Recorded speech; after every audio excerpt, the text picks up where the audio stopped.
മത്സരത്തിന് പന്തൽ ഞാൻ ഇവിടെ ചെയ്യാൻ പോകുന്ന ആദ്യമായി ചെയ്യാൻ പോകുന്നത് മയിലൂടെ ശബ്ദമാണ്.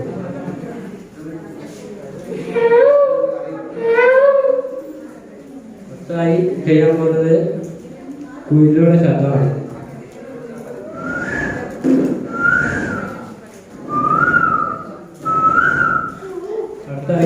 അടുത്തായി ചെയ്യാൻ പോകുന്നത് പൂങ്കോയിലെ ശബ്ദമാണ്.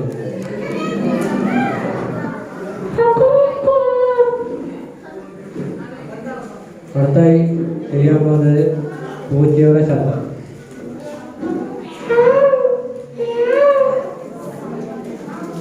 അടുത്തായി ചെയ്യാൻ പോകുന്നത് പെടക്കോയുടെ ശബ്ദം.